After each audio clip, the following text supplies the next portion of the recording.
Welcome into Sports Idiot Nation, another Wednesday episode. You can see I'm in studio with Brian Friar. I'll tell you why he's wearing that Dodgers uniform. He got drafted by the San Diego Padres, so he'll tell you some stories that you've never heard about the minor leagues. Also, what he learned that changed the game from Dave Roberts. Sports, comedy, pop culture, and everything in between. By idiots, for idiots. This is Sports Idiot Nation.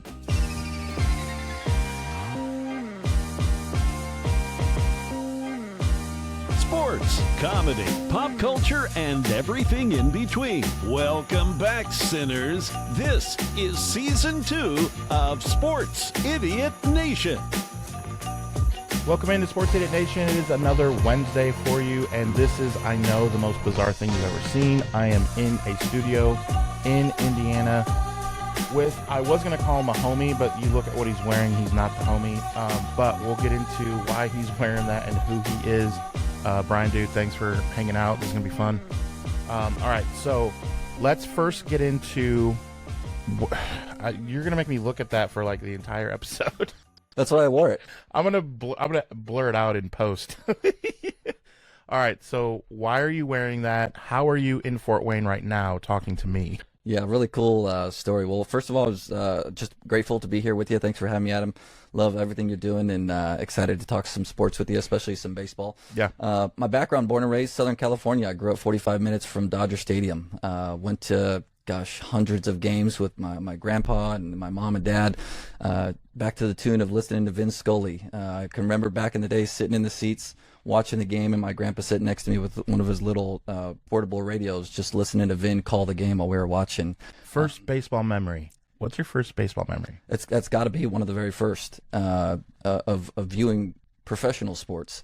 Now, if I was to go all the way back to when I was 1 year old, there's pictures, and I literally can remember of me being a year and a half old in my grandpa's front yard, just absolutely smashing baseballs. So that's one of my earliest memories. But as far as, watching professional baseball and sports, that's probably one of the earliest, is sitting in the stands with my grandpa listening to Vince Scully. Yeah, that is pretty cool. I will admit, no matter what team you root for, like having that kind of core memory. I did make it to Candlestick Park, which doesn't even exist anymore, to see my Giants. So I totally get that. I moved here when I was 7. So like I didn't grow up the way that you did, still staying in California. But how did you make it to Fort Wayne? Yeah, wearing a Dodgers uniform in Fort Wayne's probably frowned upon. Well, people just think you're a homer, because they're so good now. So people are like, oh, he's a bandwagon. Yeah, like you just bought that last week on sale. Like that's what they think. Oh, Mookie and Ohtani now you got a jersey? Yeah, okay. No, but I was fortunate enough back in 2004 to get drafted by the San Diego Padres. So there was a stint in my life where I had to be a Padres fan and I had to hang up some of the Dodgers gear. But I was stationed here in Fort Wayne in the Padres organization, playing for the Fort Wayne Wizards back at the Coliseum. Just a lot of good times there. We'll probably get down the rabbit hole talking about that time, but living in the Canterbury apartments and all that stuff. I mean, 2005, I got some more stuff to share. We'll get into that later. But all that to say, once I got released from the Padres, back came my Dodgers gear and continue to be a proud supporter, yes. So here's a question that I want to ask you. It sounds like that you are a diehard fan of your team, in the same way that you can probably assume that I am of mine. We're talking baseball. Now, I have to admit that if I was drafted by not only another NL West team, but it could be the Cubs to the Cardinals to the Red Sox, I don't care. I am absolutely watching YouTube clips every day or checking in on SportsCenter to see how the Giants are doing. I feel like, I don't know...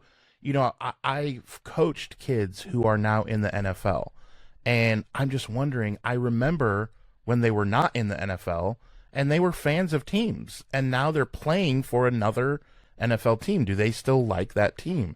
And now I literally can ask someone about it. Like, did you go through that, where you were still watching SportsCenter and actually, rooting for the Dodgers? To be quite honest, that was more secondary. Dodgers fan through and through, Dodger blue runs through my veins. But I think during that time of playing with the Padres and their organization, I was only with their organization for 4 years, so it's just a small time frame. I think I was more focused on my progression as a baseball player myself, whether that was going to be with the Padres, beyond that, whether I was going to get traded or something like that. So it's a really good question. Watching Dodger baseball came secondary. I was just more focused on, getting out there early, staying late, taking extra ground balls, taking extra BP, doing what I could to give myself a chance to even entertain the conversation of playing at a higher level for any team. So I used to run a podcast production company with a guy who, one of his dream podcasts that he wanted to start, I don't think I've told you this, is, and he knows like the family of like Burt Bylevin, and he knows like randomly through his work that he's done in the past, he wants to start a minor league baseball podcast where all it is, there's not one story from the majors allowed. It's only the minors. And I think that's kind of fascinating because from travel to pay to the unsuredness of what tomorrow brings, the idea of making it to the show, the idea of not being in the show yet, but having people who are in the show have to come down to do a rehab assignment and picking their brain, and they buy a bunch of stuff for you. Like, there's stories of Tin Caps players who, Padres players who are in the show, come down, they buy everyone an iPad or like, stuff like that. What can you, and tell me, is there a gap? Because this was, I'm not trying to age you, but it was a long 20 time. years ago. Yeah. So like, you hear stories of that now. Was it like that 20 years ago? Was there someone that you played with that you were in awe of from someone being sent down? Did it happen a lot? Yeah, absolutely. Such a great question. One of my most fondest memories was right before I got sent out here to Fort Wayne. I'll probably need to back the tape up. So drafted 2004, got sent to short season A-ball up in Eugene, Oregon. After just a couple of dozen games, I actually took a fastball off the top of my left hand from a Colorado Rockies Dominican pitcher who threw 100+ miles an hour. They all do, right? They all do. It was just. Wait. What position? I don't think I know. What position did you play? So this is. So I was drafted as a center fielder, but my entire life, little league, high school, college, I was a shortstop / second baseman. It wasn't until midway through my senior year in college, our center fielder pulls a hamstring. Coach looks down the bench. We've got 3 backup middle infielders. Friar, get out. No backup outfielders. and we're looking around, and at the time, my throwing angle is straight over the top. So a lot of my throws from shortstop to first were down or up. Oh, you weren't. When I needed to be to turn a double play, yes, but a lot of my throws were up over the top. So it was at a point in time halfway through my senior year, I was crushing the baseball. I was like second hitter in the nation in hitting, but throwing was an issue. And so I raised my hand. I'm like, Coach, I'll go run around and play center. Next thing you know, I had every scout in the country out there watching me at this small little D2 school saying, this guy runs like a damn deer, tracks everything down, nothing hits the ground. And I ended up getting drafted as a center fielder. So anyways, all that to say, back to your question. I started in Eugene, Oregon, 2004. That obviously breaking my hand, getting hit by a pitch, put me down. Missed the second half of my very first season. Came back to spring training down in Peoria, Arizona that following year. Led the entire minor league system in hitting. What did they tell me? They said, we think you still need to stick around for extended spring. So when spring training was over, they sent everybody to their teams. The Wizards, Lake Elsinore Storm, Mobile, Alabama, they sent all the minor league guys off. And then they have this thing called extended spring for guys that they feel need a little bit more work and didn't quite make a team yet. What did you need? This is exactly my thoughts. Yes, this is the politics in baseball. But all that to say, I get the news, hey, you're going to need to stay in extended spring. I'm like, what the hell? I'm leading the charts. You guys post the charts in the locker room every day. There's Friar sitting at the top, batting 400 something, right? And I still didn't earn a spot. First day out in extended spring. We're stretching, we're sitting in a circle, and all of a sudden the 2 big guys come out of the locker room area, walk to our field. We can all see them, and they start walking towards our little huddle of 12 guys out there. And we're like, oh, crap. This is not a good sign. This usually is going to pull you in the office, and we're going to let you go. They come over there, and they say, Friar, come with us. And you're like, walk of shame. Walk of shame. Like your head down, like, Get your well, stuff. See ya, boys. Get your stuff. Walk of shame. We're talking like 100 yards away. Walk of shame. I'm like, this is not good. They pull me in the office and they say, listen, we know the spring you just had. You led the entire spring in hitting. But, okay, we wanted to just make sure that you were good to go. Your hand was healed and the whole thing, right? We needed to find a position for you. We didn't have one. Here's what just happened. The high A team, one of the guys just got busted for dope. Oh, jeez. He's an outfielder. We're going to send you directly to high A. So I basically skipped, in the baseball world, you skipped 2 levels to go play high A for a guy that just got busted for PEDs. Wow. I got sent there, was only there a month, And where was that? That was in Lake Elsinore, California, down near Temecula. Okay, I was like, where is that? Halfway Okay. in between LA and San Diego. Okay. Yep. So south. And got to spend a month there, but now all the way circling back to your question, one of the coolest moments of my minor league career, that was right during the time that Dave Roberts, the now manager of the Los Angeles Dodgers, got sent down on a rehab assignment when he was with the Padres. He came down to Lake Elsinore for a full week. And I testament so much of my base stealing just success to Dave Roberts. He taught me one thing, and I'll kick it back to you. I used to, I stole a lot of bases before I met Dave, but I feel Dave really helped me amplify and understand. I used to, you've got guys like, when you're leading off at first, you look at the back heel, you look at the hip, you look at the shoulder, you look for something that the pitcher's going to tip something, right? Mm-hmm. Dave taught me this thing called soft focus.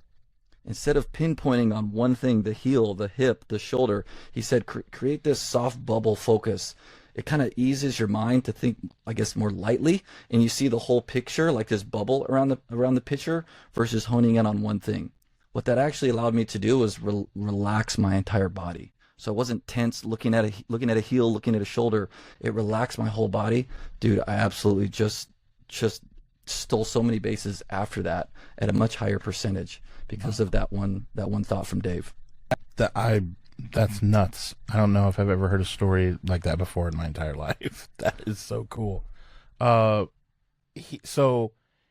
he went back up to the bigs because he was a regular ball player at the bigs, and just hung out with him for a week, basically. Just hung out for a week, and to your point, back in the days, yes, even 2005, 20 plus years ago, they weren't buying his iPads because those I don't think were around. Oh, yeah, yet, did they? But they were buying. But he bought all the meals, so you could just think of post-game spread, compliments of Dave.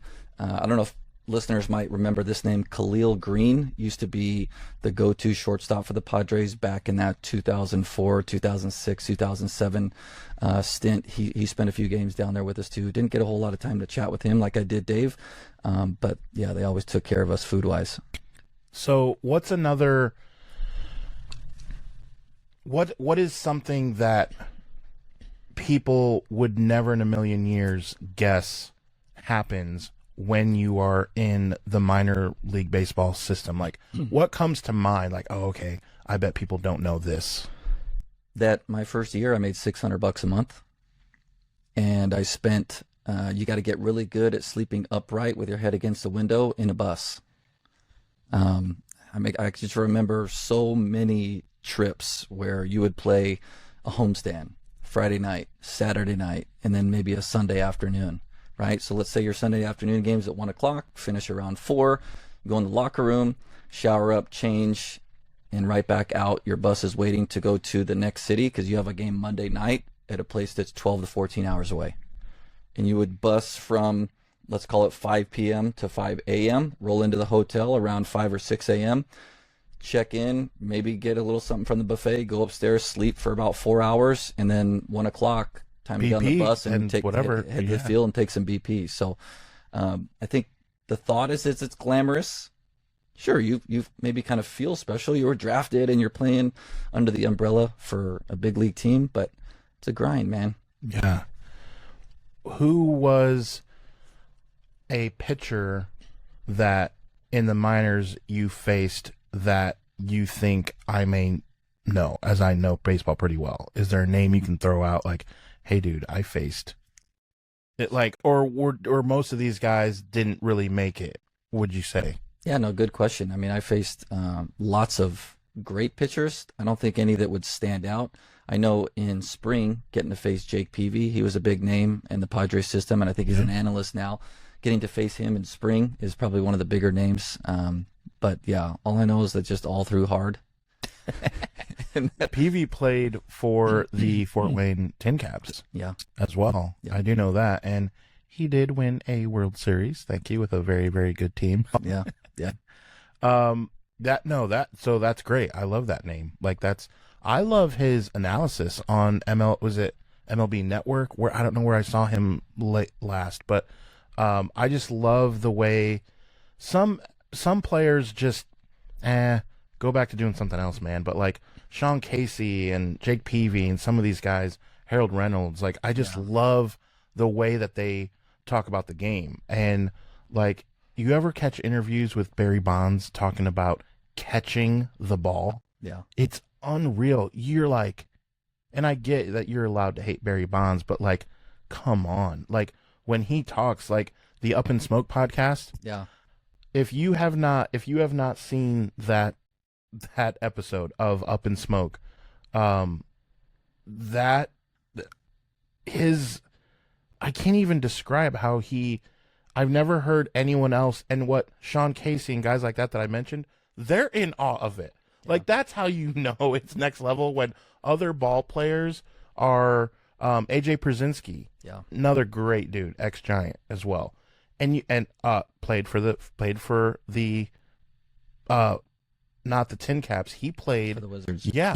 Was that around your time or no? I want to say it was a year or two before. Yeah, I remember.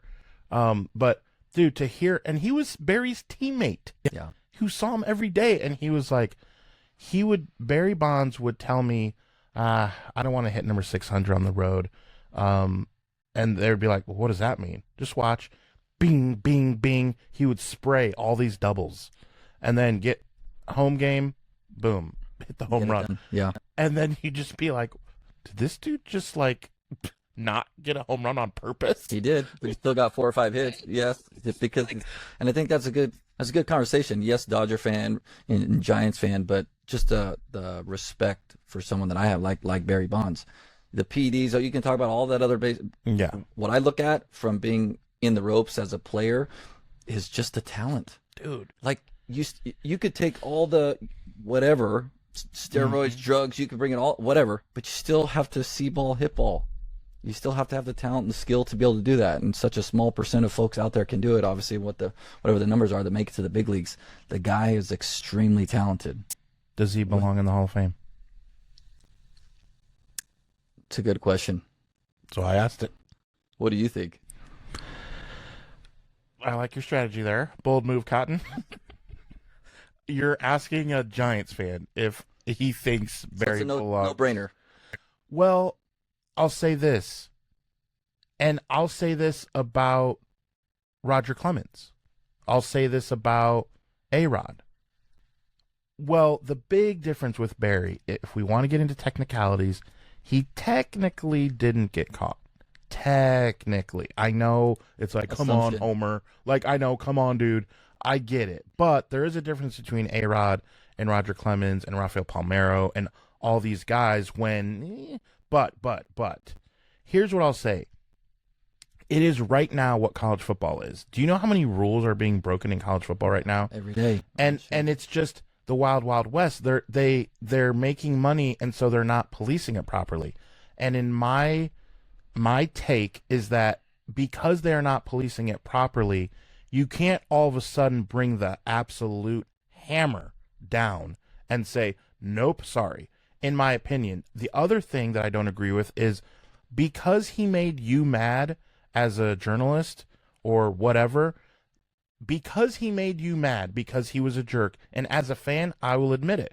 But it's not the Hall of, if you were a jerk to, it's the Hall of Fame of baseball. It's such a no-brainer that, and you can talk about Bill Belichick. Yeah. You can't win that many titles and just not, like, I get that there was, okay, and that you didn't like Bill Belichick either because he was the same guy as Barry Bonds. Like, he did not want to talk to you, and you made it clear. All right, but at some point, because it wasn't policed properly, I think Sammy Sosa, I think Mark McGuire, those guys should be in. If you want to make a separate hallway in which you say, these guys, Andy Pettitte, Roger Clemens, I don't know, there's 30 of them, right? Yeah. If you want to say a separate, like, whatever, these guys were linked to XYZ, and you want to do that, I'm not a fan of it, because it's like, come on, their families have to go in and see that. But if that's your, like, gotcha, and, like, that's your thing, I will still go to Cooperstown, and I'll still get my picture taken with Barry Bonds' enshrinement. Like, I will do that. You know what I mean? It probably, just thinking about it, and it's not a knock to anybody else in the Hall of Fame, but it would draw a lot of attention. It would draw a lot of fans to go just visually see it. Yeah. So if you had a vote, I mean, I go back to the skill. well, that's a no-brainer, though. PEDs or not. So if I'm leaning, it's 4. Yeah. Yeah. And for all those guys, I mean, that's a can of worms, right? You let one in, you let one exception. and I'm okay with it. Yeah. I'm okay with it. I mean, Andy Pettitte probably has good enough numbers anyway. Obviously, Roger Clemens does. Sure. Obviously. But, I mean, baseball has some definitely weird stuff. Like, you're going to look me straight in the eye and tell me that Nolan Ryan never won a Cy Young and just go home about your day and just, what? What are you talking about? Like, how is that possible? Like, you know, just baseball has like the weirdest things. What is something in baseball now that you see happening that you're like, okay, if I was coming up now and I didn't have a broken hand, or, you know, and things went different, I would be excited to be a major league ball player now because of. It's a loaded question. If you were to ask it the other way, what do I not like about? All right, I like it. I could probably sit here for about another 45 minutes. I like it. Well, let's do a couple at least. Let's go there first. Yeah. The extra innings, runner on second base. Oh God, That's just something I watch it, and Does it irk you? if there's a game going into extra innings nowadays, I don't even want to really watch. Because you're like, oh, they're gonna score here, and then it's like This is back to like little league stuff. I'm like, ghost they're- runner they're- and this and it's a made up. Yeah, the first time it happened, you're like, hold on, is this real? This is Like, I it's can't- exactly what I did. I couldn't believe it either. Yeah. There's a guy out. He made last what? Like, Yeah, and we're starting with one out. Like, what is going on here? I didn't get it. The most up to date current stuff, and it's brand new. They're trying it out in spring training where they're balls and strikes, and they can tap their helmet. yeah, And now I was just sitting there watching. I watched like 6 pitches the other day of a spring training game, and 3 of them, guy taps his helmet. And I only had one person in mind that I felt bad for during this whole thing. Who was it? The umpire. yeah. That's what I was. I'm like Blue. these poor guys. I mean, it's judgment calls. That's the way that the game has always been, and it is what it is. Have there been bad calls? Absolutely. Have there been lots of great calls? Of course. It's part of the dynamic. It's part of the history. The problem comes in where I can name you 10 plays where they're coming to me. Galarraga, perfect game, like Detroit, I think it was Jim Joyce. Like, dude, you got to get that right. You just can't do that to a guy. Yeah. Like, and the way he handled it so gracefully too. I remember that next game he came out as the captain and shook the guys like, no, Skip, I'm not going out there. Yeah. This guy just cost me was it a perfect game or no? Yeah, I think so. Like, come on, man. Like, what are we doing? We can't have that. And so it's like, that would just, it's a no-brainer. It's overturned in less than a second, and you're done, and you go about your day, and the guy gets his perfect game. Yeah. So, like, you got to have those, but, like, Willie Adames had you could put a piece of paper in how much it missed by, and he tapped his head. It was way early in spring training earlier this year, and I saw it. He made a big fuss about it. Yeah. And I'm like, he was technically right. And the Giants have a bunch of Hall of Famers who call the games, and they were like, boy, I tell you. I mean, they were even like blown away, like, holy smokes, like, it was the right call. But, like, first of all, to do it when if you're right, it'd only be by that much, and the chances of you being wrong were higher, but then it comes out in your favor. Like, I mean, if you're the umpire, you got to be thinking, okay, dude, really? Half a millimeter? Yeah. It's for the ones that, like, a slider doesn't sweep, right? And, like, whatever. But, like, some of these, it doesn't make sense. I'm just sitting here trying to think about the umpires now, and they used to think maybe they've got job security, but I don't know. I don't pay that much attention to it nowadays. But, like, is there a percentage where if they get a percentage that's not right, are they going to be docked a few points and then now given less games? Like, but, okay, let me ask you this. Wouldn't you want the umpires who have, if you have umpires who are rated score? Sure. Well, and not even that, but let's say you have 10 umpires and 9 of them are in the 80 percentile, and then Jim Joyce's brother comes in, he's at 40%. What, you want him to get equal games? I don't. Yeah. So then I'm just devil's advocate a little bit, right? But it's like, but that's the can of worms. That's where it's like, well, the game has evolved to where we just want to get the call right, and I get that. But at what cost? But it's lost the nostalgia, the organic feel of just baseball. Another question then. Greg Maddux would get that pitch because he's Greg Maddux. Now that goes away. So now Skeens is not, it doesn't matter that he's like, really, really good. Sorry. Do you like the idea of a Hall of Famer getting, quote unquote, getting that pitch? Well, he's going to get that pitch. He paints it. Or are you like, no, if you're that good, then paint it properly? Yeah. Maddux was just that good. I mean, truly, dude. Bottom line. Move on. We'll move on. Yeah. It's good. It's like, he can do it. Check the box. Yeah. You want to strength to strike zone on him? Cool. He'll still figure it out. Yeah. That's still going to carve you up. I don't think throwing 85. And that's my take, is that if you are that Hall of Fame who, he gets that pitch, he doesn't need it. Like, you can just have it. If you're going to have robots call the balls and strikes, Skeens should still be able to, I mean, well, and he's power. He's more power. I get it. But, that's another. So here's another question. The lost art of, is there someone that comes to mind? I'll be honest, I can't think of someone right now who is the Maddux-ish, like, of this generation at, like, right now. Not much. I think everybody's been groomed to be the power pitcher, and how hard can even you the throw? old ones, Verlander, Scherzer, that are still pitching. It's still about power. They just drop. There's a cool story too. I played with Scherzer back in the days, but that's really back to my indie ball. Yeah, right before he got drafted. For Max Scherzer, which was his favorite eyeball for you to look into? Mine or his? I found myself looking to the left or to the right because you didn't want to look at both because it's awkward. But the guy is a gamer. Oh, like, he's still the same Max. Like, the dude just understands baseball, gives you 180% every time he gets the ball, and still throws hard. But back to today's pitchers, I don't think they're not grooming pitchers nowadays to carve people up. They're grooming them to throw 110 miles an hour, unfortunately. And now we're seeing what? Now we're seeing fewer complete games. We're seeing fewer outings. We're seeing fewer and fewer. And I don't know. Part of me is kind of scared to see where baseball is going to be in 20 years. When I'm 63, pitch 2 innings, sitting in my recliner in my living room, and hey, give me another beer. Talking to my wife, and I'm clicking the channels. What are we going to be watching? A simulation? Like, is it going to be like the Jetsons baseball? I don't know. Is there anything, if commissioner for a day, is there anything right now that you see is such a no-brainer that you would do right now to improve? And I'll say this, to just simply 3 words: improve the game. Now that's open to your interpretation, because you can talk about when pitchers don't hit, it's better for the game because it's more butts and seats, more home runs. But is it better for the game?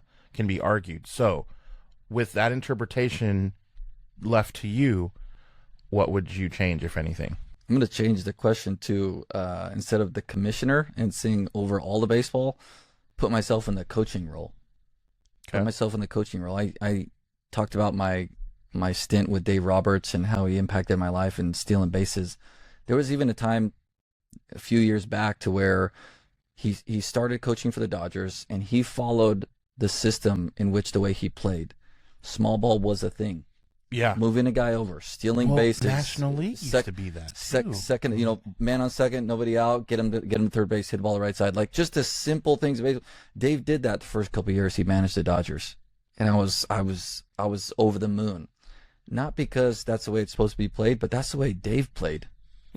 And then the money and the contracts and the big hitters and all this started coming in, and I feel like as a manager, not to single out Dave, but managers in general have gotten away from that. Understandably so.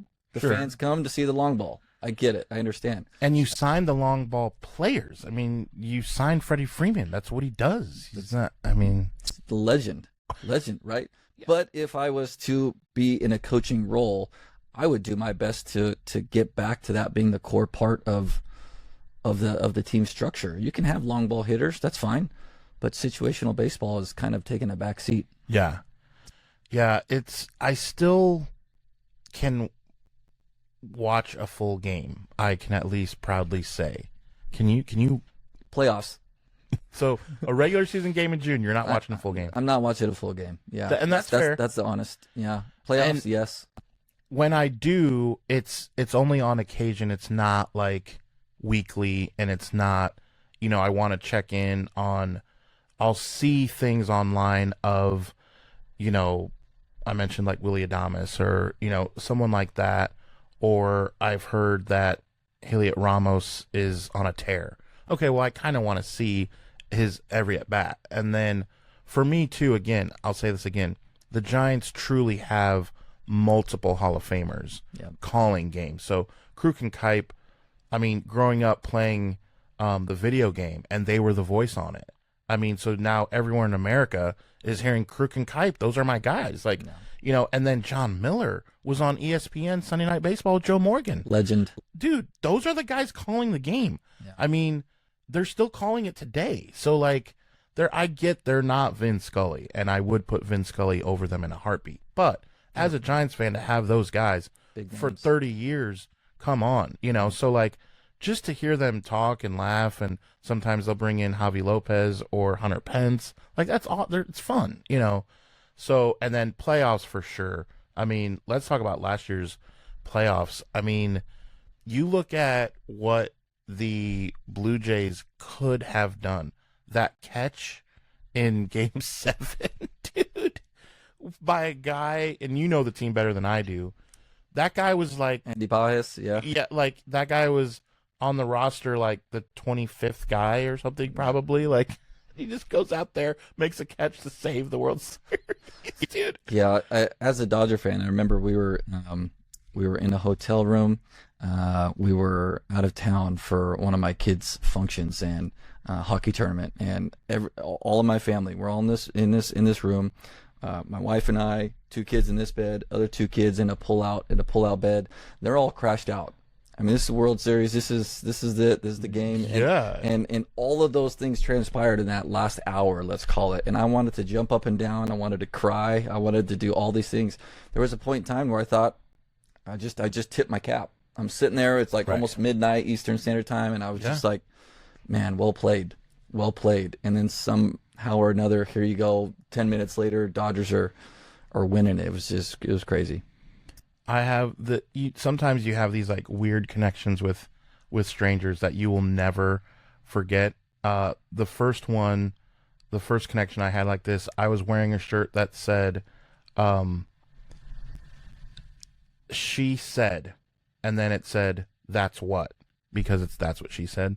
And at the library, I ran to someone, and she was wearing a shirt that said, that's what she said. And we locked eyes, and I'll never forget it. Like, it was just the weirdest thing. We took a selfie together and posted it. Like, we're, so that was page. First connection. Second connection was Game 7. I'm watching on YouTube TV on my tablet, and I am highly illegal driving from my office that's 7 minutes away because I wanted to just get home, but I could not miss. So I'm watching it. I look over, and the girl, she's probably 25, in a minivan, she's watching on her phone. Yeah. And I look over, I go like this, she goes like this, I'm getting goosebumps, and she's like, Yeah, here we go. And I don't know if she's a fan of either team, but it's Game 7 of the World Series, and I don't care if you're a human, you got to watch it. Yeah. And like to share that human moment with a stranger who was so excited to show me that we're like, and then the light went green and she turned and I went straight, but I'm like, I'm never going to forget this. It's so weird and random. Yeah. But that game, I mean, gosh, I wanted the Blue Jays to win so bad. I thought they had one until they didn't. That was just, as far as World Series go, I mean, Angels Giants was huge. It didn't go my way in that series, but like just all-time series, gosh, that one was insane. Cubs, was it Indians? Think so. That was pretty epic because of a lot like the Super Bowl where the 49ers lost to the Ravens. There was a big time gap. The lights went out in the Super Bowl for like a half hour. I remember. Remember that? Yeah. In New Orleans. That was my team on a comeback. Well, the Cubs, it rained for we're all watching at, Wrigley Field here in Fort Wayne, the bar. Yeah. We're watching, and, well, more beer, I guess. I mean, what do? They're not shutting down early at all. The bar owner was thankful. Yeah. We're like, what is happening? It's just raining and raining and raining, and then the Cubs come through. Like, that series was epic. I mean, obviously, talk about Dave Roberts and the stolen base that got it going, yeah. And the just what you can see on Netflix has all the docs about that season and stuff. It's just fascinating. Dodgers Astros. I went to the last two World Series that the Dodgers were in when they faced the Astros, and we were there in LA Game 2. We flew from Fort Wayne out to LA. Took my son, took some more of my family, but I just remember that game alone. I think I'd have to look back in the stats, but maybe 15 or 16 home runs in that one game. Just epic. It was absolutely crazy. Game 2, a few years ago. Gosh, I remember Pujols with the Cardinals. I think that was against the Red Sox. That series, I mean, was crazy. Just the Giants against the Royals. Some of them, it's like, some can be exciting even though it's a sweep. Like, because the Giants weren't supposed to be there when they swept the Tigers and Verlander, and now he's back in Detroit. Like, just weird how it works out. Well, we'll definitely have to figure out a way to maybe have a friendly wager and maybe go to, like, Wrigley Field or Mitchell's or something and watch a Giants-Dodgers. Sure, yeah. Some kind of wager, like, every inning, I don't know. We'll think of something fun. Have to wear a Giants hat, or you got to wear a Dodgers hat and or something. Post it. Yeah. Oh, dude. There you with go. With both of our followings on social media, that would not be fun for the person who loses. But that's right up Sports City Nation alley. So it would mean for a good story. Yeah, for sure. That's what we're here for. All right, so I'll get you out of here on this. Just tell me, if I were to say just your favorite memory that you can think of playing minor league baseball. Favorite memory. Let's go back, maybe just share a couple. The first one is the day that I was drafted. What was that like? Yeah. It was crazy because we had a good hunch that I was going to get drafted, but in the later rounds, to where it wasn't such a big deal. So how many rounds were there, and how old were you? Yeah, there was about 50 rounds, I believe. Crazy. In 2004, I was around 20. So, the first round or 2 or 3 are televised, and then after that, you basically just listened online. Now, remember, this is 2004. The internet was just a thing, AOL, right? Dial-up and stuff like that. And cell phones weren't even as huge. Not even. I didn't have one. So I think back to that specific day, and I wasn't even at home during the draft. My mom ran an in-home daycare, anywhere from 15 to 18 kids run around there, right? And we really didn't have internet. But I had a family friend who lived 2 blocks over. My dad also did landscaping and masonry. He was off working on a big job. So my mom is at home watching 100 kids. My dad's out of town working, building block walls and concrete and landscape.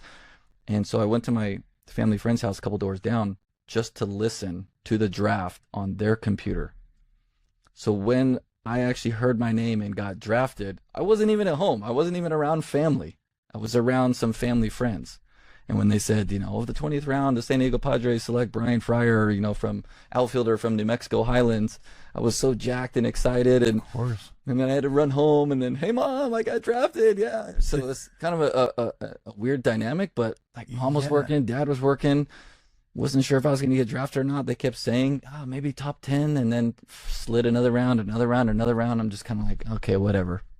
So that was one of the interesting stories. Yeah, most people think that it's a big hoopla. You're throwing a huge party and you're getting drafted. And it's like, listen, I was at the point, draft me, give me a bonus. Don't give me a bonus. Just give me a plane ticket and uniform. I'm going to go play. Right. So that's one of my most fondest memories. Pretty epic. In a weird way, like, just not home. And yeah. I guess the only other one would be in my 8 years of playing professionally. After 4 years with the Padres, I got released and I went and played indie ball down in Fort Worth. I played for several teams down in Texas, but I spent 2007 with the Coastal Bend Aviators, which is down near Corpus Christi, and we were not going to make the playoffs. And it was about a month before the end of the season, so I ended up getting traded to another team in our league, which was the Fort Worth Cats. And for those that may be listening down in Texas, Fort Worth area, back then, Fort Worth Cats were like the business. Like, you were celebrities, people lining up outside the locker room before or after games. That's like, cool, see you yeah. around town. Like, it was a big deal, and they had such a great facility. And long story short, got traded there at the end of that season and helped them win the championship that year. So all my years playing, one championship ring was with the Fort Worth Cats. So that was probably one of my coolest memories, and the ring is sitting at home in my box. That's pretty cool, man. When you got traded there, did you know that they were a big deal? That's correct. Like, okay. They were like, So you're like, oh, man. They were think of like you're in the big leagues and you're playing for, some lower level team, right? The Baltimore Orioles, let's say, right? And then the Yankees pick up your contract. You're like, oh, snap. Like, oh, man. Yeah. Going from and you having, knew that. going from having 10,000 people in the stands, now you're having 40, 50,000 people in the stands. Wow. So that was the feeling. I knew they were a big deal. Yeah. So that was really cool. And I performed really, really well in the playoffs. And for those checking my stats, you can look at them online. The end of that tail season, I did really, really well and helped us raise the trophy. Dude, you'll always have that, right? Always. I mean, always a story to brag with the kids when they say you're a nerd. Yeah. Now, Whatever, Dad. but now it's like, even though I tell stories a lot and I'm like, it feels like it was yesterday. And I'm like, man, this is like 20 some years ago now. Where the heck does time go? Yeah. Yep. And now you're on Sports 88 Nation, full circle, right? Here we go. I mean, where can In you go Fort from Wayne. here? Yeah.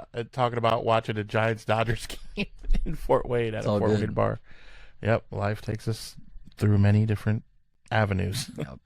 So, thanks for hanging out, man. This is awesome. We're also going to drop your link. So another cool thing that Brian does is help on social media.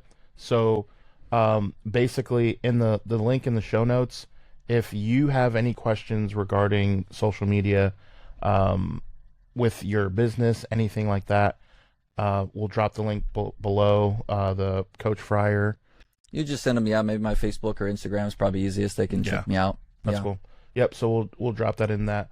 Remember, new episodes of Sports Idiot Nation come to you every Monday, Wednesday, and Friday, which means we will see you Friday. Thank you for watching this episode of Sports Idiot Nation. Remember, we are on all social media and on YouTube, and the podcast can be found on Spotify and Apple Podcast. Remember, new episodes are every Monday, Wednesday, and Friday. And remember, because you watch Sports Idiot Nation, You're the smartest idiot in the whole world.